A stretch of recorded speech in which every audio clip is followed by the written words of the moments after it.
چونکہ اب ان کی ویورشپ زیادہ ہے تو اس لیے میں ان کو رسپانس کر رہا ہوں. چھوٹے موٹے بندوں کو تو ہم رسپانس نہیں کرتے, ورنہ تو اینڈ ہی کوئی نہیں ہوگا. ہر گلی محلے کے اندر لوگ پیدا ہو گئے ہیں. ان کا نام ہے جمال الدین قادری. کر مارا میں تو اللہ کی قسمیں ڈردا جڑیاں گلاں بابے غوث پاک نے فرمائیاں. آپ دا ایک مرید ہو گیا فوت. ہن سنو, فرماتے ایک بندہ فوت ہو گیا تو اس کی قبر میں جب فرشتے اس کو عذاب دینے لگے نا گر سے, تو بابا اور ہی چلے گئے قبر. ہن مرزا جیل میں بولے گا اچھے غوث پاک کہاں سے چلے گئے؟ ایک کتے دے دماغ میں جو پاؤنک تو سوا ککھ نہیں آؤں. کتے دے دماغ میں پاؤنک تو سوا ککھ نہیں آمدہ, ککھ نہیں آمدہ کہ کیسے یہ قبر سے نکلے گئے. اور چلیا تم پہلے بخاری دی حدیث دا جواب دے کہ کنج 1.25 لاکھ قبر چوں نکل کے مصطفیٰ کے پیچھے کھڑے ہو گئے. بابے اور ہی فرمانے ہیں بھائی وہ مرید تھا میرا غوث پاک, تو میں نے اپنے رب سے کہا پروردگارہ نسبت میری ہے انہوں چھڑ دے. تو اللہ پاک نے فرمایا ایک گل بڑی لمبی ہے میں وچوں حذف کر رہا ہوں. اللہ پاک نے ارشاد فرمایا فرشتیوں ہٹ جاؤ پیچھے. عبد القادر وچ پہ گئے. اللہ اکبر. اور کافی فیمس ہیں وہ بریلویوں کے ہاں, ان کی تقریریں کافی زیادہ وہ اونچی آواز میں بول لیتے ہیں. وہ 2-3 دن پہلے ان کی ایک ویڈیو اپلوڈ ہوئی. مجھے کچھ بھائیوں نے کہا کہ یہ دیکھیں اتنے عرصے سے انہوں نے روزہ رکھا تھا, انہوں نے بھی توڑ دیا. تو حالانکہ یہ لوگ صوفی ہیں اور ان کا دعویٰ ہے کہ ہم بڑے اخلاق سے بات کرتے ہیں. اس سے پہلے سلیمان مصباحی صاحب تھے حافظہ اللہ تعالی, 2 سال ہو گئے ہیں. انہوں نے اس وقت کہا تھا میں اپنے رب سے توفیق مانگ رہا ہوں کہ میں انجینئر کا رد کروں گا. ابھی تک انہیں توفیق نہیں ملی. ہم تو انتظار میں. تو یہ بھی جو جمال الدین قادری صاحب بھی ہیں حافظہ اللہ تعالی من الجنۃ والناس, جنوں اور انسانوں سے اللہ تعالیٰ ان کی حفاظت فرمائے. ہم تو ان کے لیے دعائیہ کلمات ہی کہیں گے. انہوں نے کافی غلیظ لینگویج اس میں استعمال کی ہے, اور تھم نیل کے اوپر جو کچھ لکھا ہوا ہے نا وہ تو میں کیمرے میں بتا بھی نہیں سکتا, ہم ویڈیو میں لگا دیں گے, آپ خود پڑھ لیں کہ یہ الفاظ جو انہوں نے استعمال کیے ہیں. جس طرح ہمارے political leaders road language use کرتے ہیں نا اس قسم کی. اور اس میں تھم نیل میں یہ بھی لکھا ہے کہ انجینئر محمد علی مرزا کے جواب کا انتظار رہے گا. تو دے دیتے ہیں ہم جواب. سوال تو اس میں کوئی بھی نہیں ہے, جواب تو آپ میں سے جتنے یہاں پہ لوگ بیٹھے ہیں سب لوگ دے سکتے ہیں, لیکن چونکہ ان کی ڈیمانڈ مجھ سے ہے تو میں دے دیتا ہوں ان کو جواب. اور انہوں نے جو کچھ اس میں گفتگو کی وہ بھی آپ کو بتا دیتا ہوں. وہ واقعہ بیان کر رہے تھے شیخ عبد القادر جیلانی رحمہ اللہ تعالی المتوفا 561 ہجری, ان کے حوالے سے کہ شیخ عبد القادر جیلانی رحمہ اللہ تعالی کا ایک مرید فوت ہو گیا, اور جو جس طریقے سے انہوں نے وہ واقعہ بیان کیا نا اس میں قرائن یہ بتا رہے ہیں کہ یہ واقعہ شیخ عبد القادر جیلانی کی وفات کے بعد ہوا ہے. یعنی ان کی نسل میں جو مریدوں کی نسل میں جو نسل در نسل مریدین اور غلام ہوتے ہیں نا ان کے, ان میں سے کسی کا واقعہ ہے. وہ آپ سنیں گے تو آپ کو پتہ چل جائے گا, ان کی زندگی کا واقعہ نہیں ہے. تو وہ جب مرید فوت ہوا, وہ جب قبر میں پہنچا اور فرشتے اس سے سوالات کرنے کے لیے آئے, تو شیخ عبد القادر جیلانی جو ہے وہ مرنے کے بعد اپنی قبر سے نکل کے اس کی قبر میں چلے گئے.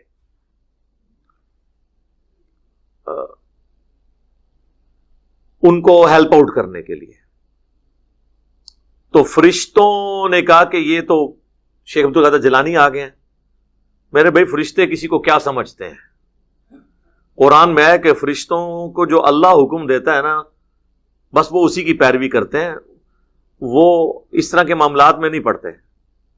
بہرحال اس کی میں انجینئرنگ بعد میں کرتا ہوں. کہتے ہیں جی فرشتوں کو مصیبت پڑ گئی, وہ آ گئے, تو اللہ تعالیٰ نے فرمایا کہ فرشتوں اب تم بیچ میں سے نکل جاؤ, اب عبد القادر جیلانی اس میں آ پڑے ہیں. نعوذ باللہ من ذالک. تو بس یہ واقعہ انہوں نے سنایا, تو انہوں نے کہا اب جب ہم یہ واقعہ بیان کریں گے نا تو وہ جو انجینئر ہے نا وہ کہے گا کہ جی یہ کس طرح ہو سکتا ہے کہ ایک بابا جی اپنی قبر سے نکل کے مرنے کے بعد کسی مرید کی قبر میں جا کے اسے نفع پہنچا سکیں. اور پھر انہوں نے کہا جی کتے کا کام تو بھونکنا ہے. یعنی وہ ہم جو قرآن و سنت کی تعلیمات بیان کر رہے ہیں نا، اسے وہ بھونکنے سے تشبیہ دے رہے ہیں. ان کا حق ہے، کہہ سکتے ہیں. اس کی وجہ یہ ہے کہ وہ جس دین کے ماننے والے ہیں نا، اس میں تو وہ بھونکنا ہے. وہ بابوں کے دین کو مانتے ہیں، ہم مانتے ہیں کتابوں کے دین کو. اور ہم صرف ان بابوں کو مانتے ہیں جو کتابوں کو مانتے ہیں. جن بابوں نے عزت کتابوں کی بنیاد پہ اویل کی تھی اور آج ان کتابوں کے دشمن ہیں قرآن اور سنت کے، ان بابوں کو ہم کس طرح مان لیں؟ دیکھیں کسی عالم کی، بزرگ کی عزت کیوں ہوتی ہے؟ کہ جی اس کے پاس قرآن و سنت کا علم ہے.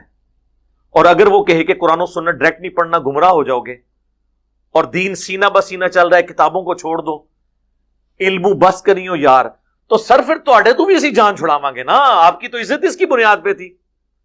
ایک کرکٹر کی عزت کرکٹ کی بنیاد پہ ہوتی ہے، اور اگر کرکٹر کوئی کہے کہ کرکٹ نہیں کھیلنی چاہیے، یہ سب سے بری گیم ہے، آندہ کے بعد میں بھی نہیں کھیلوں گا، میں اس کو نہیں مانتا، تو اس کی عزت بھی ختم ہو گئی نا. اب اگر اس نے عزت کروانی ہے تو اس فیلڈ میں کروائے جس میں وہ ہے. اور اسی کو ہم نے عرض کیا ہے کہ مرنے سے پہلے اے مسلمان کر لے اس پہ غور. کتابوں کا خدا اور ہے، بابوں کا خدا اور. اگرچہ بابے بھی اسی خدا کو مانتے تھے، بابوں کو تو چھوڑ دیں.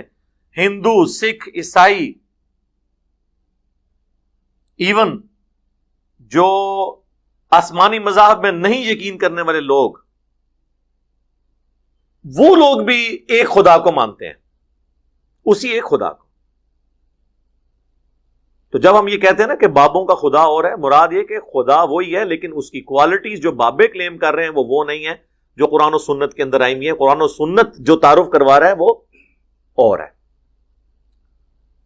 تو وہ اس قسم کا، وہ کہتے ہیں جی اب یہ بھونکے گا، تو وہ کہتے ہیں میں چونکہ اس نے بھونکنا ہے تو میں پہلے ہی دلیل دے دوں کہ صحیح بخاری میں حدیث ہے کہ شب معراج، یہ انہوں نے بیان کیا، جو انبیاء اکرام علیہ السلام کا ایک اجتماع ہوا بیت المقدس کے اندر، نبی علیہ السلام نے ان کی امامت فرمائی.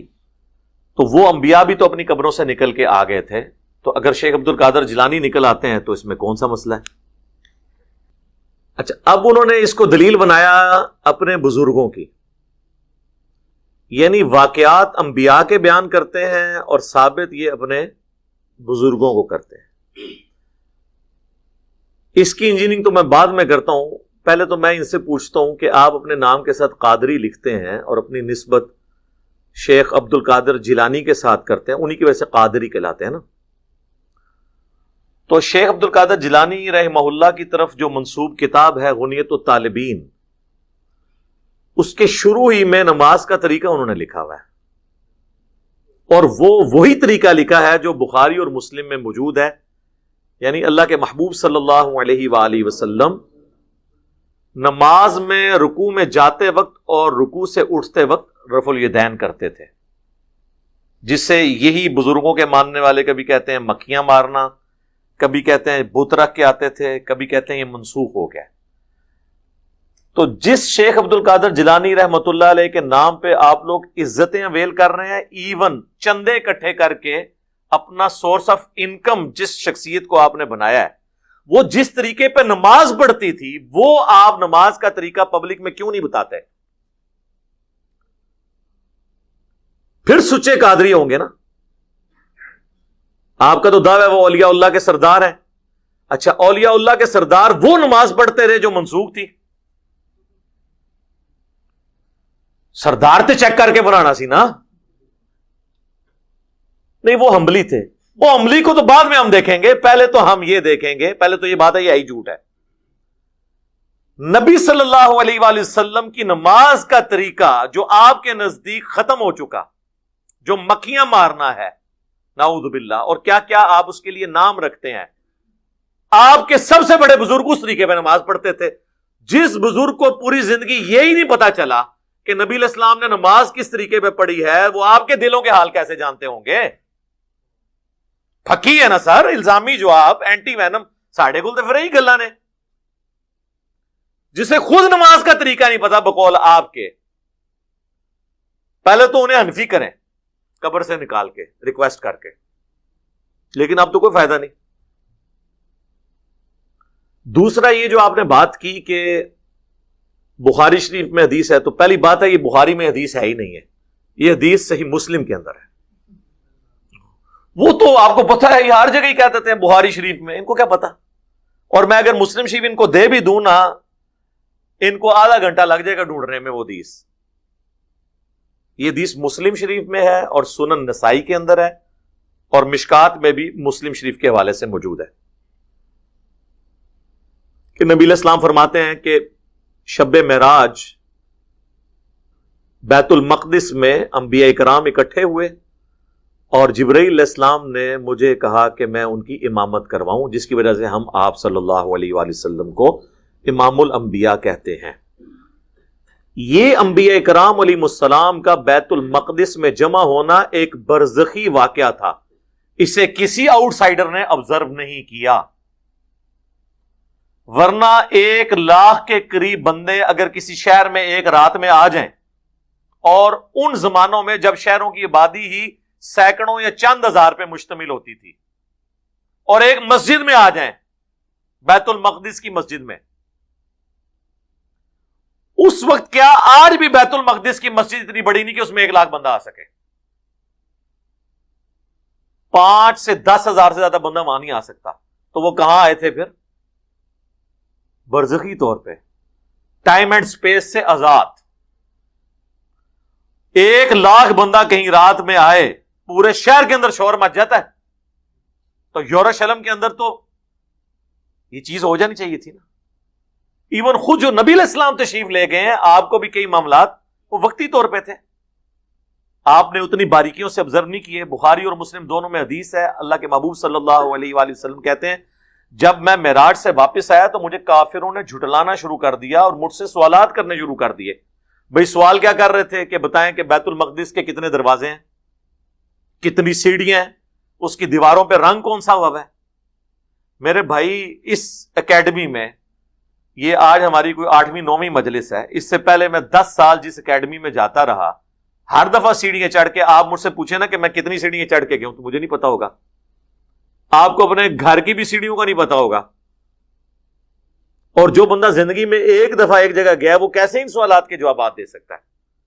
تو بخاری مسلم کے الفاظ ہیں، میں اتنا پریشان ہوا کہ اعلان نبوت کے بعد کبھی اتنا پریشان نہیں ہوا تھا کہ مجھ سے یہ سوال پوچھ رہے ہیں اور مجھے جواب نہیں آ رہے، اگرچہ سوال فضول تھے۔ تو نبی الاسلام فرماتے ہیں کہ اللہ تعالیٰ نے بیت المقدس کو یوں میرے سامنے کر دیا، وہ جو مجھ سے پوچھتے جاتے تھے میں دیکھ کے بتاتا جاتا تھا۔ اور یہی ہمارا عقیدہ ہے کہ اللہ کے محبوب صلی اللہ علیہ وآلہ وسلم سے جب کوئی کوسچن ہوتا تھا اور اللہ تعالیٰ نے اس کا جواب دینا ہوتا تھا تو اسی وقت حضور کو وہ چیز سکھا دی جاتی تھی، آپ کی نظروں کے سامنے لے آتے تھے۔ وہ اکثر آپ کو بخاری مسلم کی حدیث پیش کرتے ہیں نا کہ نبی علیہ السلام ممبر پہ چڑھے اور آپ نے فرمایا پوچھ لو جو کچھ مجھ سے پوچھنا ہے، تو حدیث پوری تو پڑھیں، اس میں الفاظ ہیں جب تک میں یہاں پہ موجود ہوں جو کچھ تم مجھ سے پوچھو گے میں تمہیں بتاؤں گا۔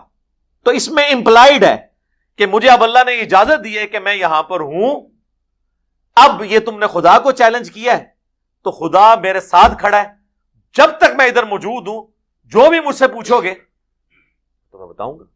اگر آپ والا عقیدہ ہوتا تو حضور کہتے کہ جی میں جب کہیں پر بھی ہوں مجھ سے جو مرضی پوچھو، جب تک ممبر پہ موجود۔ اللہ تعالیٰ مجھے اسی وقت آگاہ کر۔ تو علم الغیب کا ہمارا عقیدہ یہ ہے کہ اللہ جب چاہتا ہے جتنا چاہتا ہے اپنے پیغمبر کو علم الغیب دیتا ہے، اور یہ عقیدہ خاص پیغمبروں کے ساتھ ہے۔ غیر پیغمبر کے لیے علم العقیدہ، علم الغیب کا عقیدہ اس امت میں ماننا، اس امت میں، یاد رکھیے گا۔ اب کوئی مثال دینا شروع کر دے، حضرت موسیٰ علیہ السلام کی والدہ کو جو کشف ہوا، یا حضرت عیسیٰ علیہ السلام کی والدہ کو جو الہام ہوا، وہ اس امت میں یہ ساری چیزیں بین ہیں۔ کیوں؟ ختم نبوت کی برکت۔ ختم نبوت پہ ڈاکہ مارنا ہے اگر کوئی یہ کہتا ہے کہ ہمارے بزرگ علم الغیب جانتے ہیں۔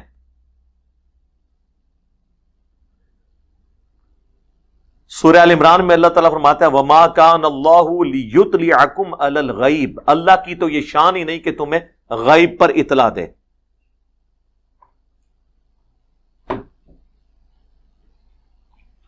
بلکہ اللہ تعالیٰ اپنے رسولوں میں سے جسے چاہتا ہے چن لیتا ہے. تمہارا کام ہے اللہ اور اس کے رسولوں پر ایمان لے کر آؤ بس. علم الغیب اللہ نے اپنے پیغمبروں کو دینا ہے. اور اس میں دیکھیں کہ وہ کہتے ہیں کہ عبد القادر جیلانی جب آئے تو وہ عبد القادر جیلانی رحمۃ اللہ علیہ اور اللہ کی گفتگو بھی انہوں نے نقل کی ہے اس میں. یار یہ عبد القادر جیلانی اللہ کے ساتھ کیسے گفتگو کر سکتے ہیں؟ ہاں ویسے ایک شاعری انداز میں کوئی کرتا رہے وہ تو شاعر بھی کرتا رہے, وہ تو آپ کرتے رہیں, وہ تو ہم جس طرح مولا علی کا قول ہے کہ جب میری خواہش ہوتی ہے میں اللہ سے باتیں کروں تو میں نماز پڑھتا ہوں, اور جب میری خواہش ہوتی ہے اللہ مجھ سے گفتگو کرے تو میں قرآن پڑھتا ہوں. واقعی قرآن تو لگتا ہے کہ جیسے اللہ ہی گفتگو کر رہا ہے بندے سے. ان معنوں میں تو ٹھیک ہے, لیکن وہ تو آپ شیخ عبد القادر جیلانی کے انہوں نے جو واقعات نقل کیے ہوئے ہیں وہ تو لگتا ہے ڈائریکٹ ان سے باتیں کر رہے ہیں. تو اب مجھے اگر میں آپ سے یہ پوچھوں کہ غلام احمد قادیانی دجال کا کیا قصور ہے, اگر یہی کچھ آپ نے باقی بابوں کے لیے بھی ماننا ہے, ابھی میں چشتی رسول اللہ اشرف علی تھانوی رسول اللہ کی تو بات ہی نہیں کر رہا.